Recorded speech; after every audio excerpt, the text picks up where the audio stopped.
here's Brody Brazil. When you think about the biggest pro sports towns across North America, I'm not sure anybody's going to put Cincinnati, Ohio at the very top of their list. That being established, Cincinnati's doing just fine. They've had the Reds and the Bengals for decades, and kind of the only thing that they're missing is one of those indoor winter sports pro teams, like from the NHL or NBA. And as of this moment, there's not exactly a brand new shiny building to put them in. However, that is the topic of conversation with the Chamber of Commerce in Cincinnati. They're talking about putting up a brand new indoor arena, and they're actually saying it could be successful without a major pro sports team as the main tenant, which is totally opposite of most arena and city and team situations. Usually there's a team in town who wants something new. They're asking the city for more money. There's kind of a back and forth between this. There's no major pro sports team even involved here. This is all on Cincinnati. They're just wondering, if we do this, would this be better? Would this give us a better return than what we're currently getting right now from our 49-year-old arena? And that's the Heritage Bank Center. More on the new idea in just a second, but first let's revisit where they're at right now. Heritage Bank Center is right next to Great American Ballpark. It's right near downtown Cincinnati. It's right on the river. And for a lot of reasons, you might think, oh, that's perfect. They could just fix it up. It's already in a good spot. The problem is it's got kind of a limited footprint. They don't like the ingress, egress. They don't like the transportation options. So they like the idea of having an arena. They want a new arena because they think they're missing out on some concerts and some other entertainment options and events that just won't come to town because they don't have the newest thing. So they want to take this, build it somewhere else, a little bit bigger, obviously brand new, hopefully better, and get a little bit more revenue in return from it. Heritage Bank Center opened in 1975. It cost $20 million, seats 17,500. I think about 15,000 for hockey, but you get the idea. It's a pretty sizable arena.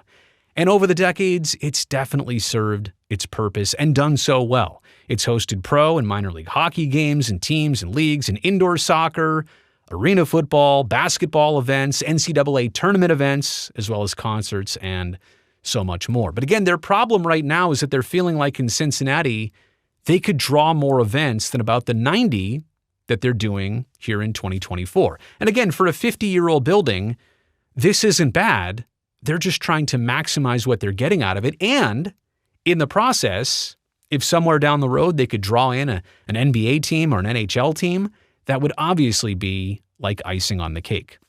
As of right now, 45% of those 90 events per year are Cyclones games. That's the minor league hockey team that plays there. They also hosted only 18 concerts between 2022 and 2023. And I know that's one of the numbers they'll try and improve on. In fact, there's a bar graph to show you what they think they can do coming up in just a second. But again, the criticism is this: they're just not drawing the big name concerts or political conventions or NCAA tournament Final Four events that other cities are getting. They feel like they're missing out. They're missing out on hosting these things and also missing out on the revenue that comes with it. I mean, from the outside, from the inside, sure, there's nothing wrong with it. It's not falling apart necessarily, but newer, bigger, better, you understand. You have to spend some money to make some money in some situations. So here is the replacement plan. And again, all of this is being done by the local Chamber of Commerce. This is not a team pursuing this. This is not a team holding a city or a county hostage. This is literally the city itself saying, can we help ourselves if we spend a little bit? What would the numbers and what would the return be like? They want to do about an 18,000 seat indoor arena. Again, they say they can do this successfully with no major league tenant like the NBA or NHL. It's going to cost anywhere from $675 to $800 million to build. Now, I believe that to be on the low end, if I'm being honest, and just seeing all the new things that have come out in the last handful of years, and especially if this weren't for a few more years, you'd have to think that gets closer to $1 billion. But that's what they're saying right now. They're also estimating that the public in this idea, in this concept, would front about 70% of the cost of construction. They have three favorite sites, which I'll get to in just a second, but none of those three favorite sites are the Heritage Bank Arena site because of those reasons we already explained.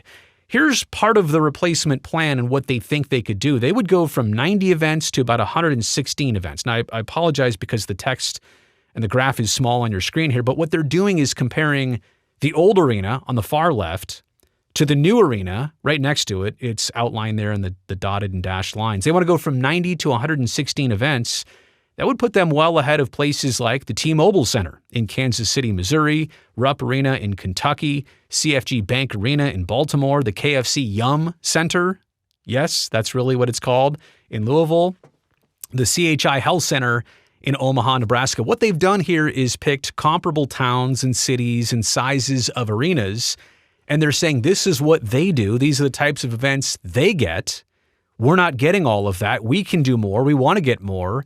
And here's what we're projecting in terms of estimates of events. And yeah, it's still going to host hockey, but what if it brought in an NHL team or an NBA team or just a lot more concerts? Would those extra 15, 20, 25, 30, 40 events per year, would that make up in the cost of what they're spending to put up a brand new building like this? Again, they've picked a handful of sites here that are under consideration, but the favorites look like this: the Town Center Garage, the West Downtown location, and the Casino North location. And I won't get into specifics on all of these, but there's a lot of options. And I think it's kind of a good thing that they're saying, we don't even want to build where we're at right now. Number one, that would shut the old building down for a couple years during demolition. And then construction, you can still use it successfully for a couple more years. But they're also saying that site is just not perfect in terms of footprint, land, and options of what they're trying to do here in accomplishing a new building.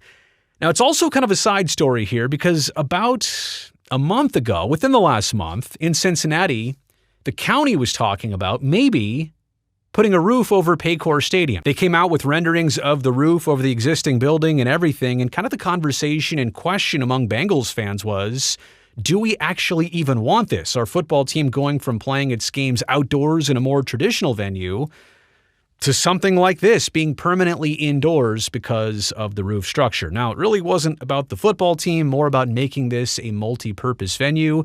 If you put this roof on, can you bring in more events here? Can you bring in an NBA team here or an NHL team here? But honestly, considering those two and the size and shape and dimensions of this building, Paycor just doesn't make sense. It would be too big, too cavernous, and the biggest problem of this would be the cost. Hamilton County was the one doing the research here. They were considering, obviously, the upgrades and the renovations to the stadium. They commissioned two separate firms to study a proposed dome and what it would cost, and it turned out to be anywhere from $900 million to $1.05 billion. So now put those two options side by side. Brand new indoor arena, seats 18,000, 19,000, or put a $1 billion roof and pay more to do something to a 25-year-old football stadium and try and make that work. It just seems more prudent to also build a brand new indoor arena, do it somewhere else, than to pay this much and put a roof on it. But I'll tell you, if those two things are going on at the same time and they're both asking for public help, public subsidies and funding along the way, these two projects might actually conflict with each other down the road. But that brings me to my takeaways over this new arena in Cincinnati idea. And again, this is so much different than most things going on in this day and age, where it's a pro team, they're already in town, they're begging for money, they want a new arena, they want some upgrades. In this case, there's no basketball team of the NBA and no hockey team of the NHL that's begging for this. This is the city kind of looking in the mirror and saying, can we do better? It might cost us something, but can we get something else out of this? And can we also be a magnet for another pro sports team down the road? I mean, if the math adds up here and it's right and it can be promised and they do the work and they get the job done and it's good for the city and it's good for businesses and restaurants and hotels, then it could be lucrative. And nobody's pressuring them externally to actually get this done. Plus, like I said before, they don't have an NBA team. They don't have an NHL team.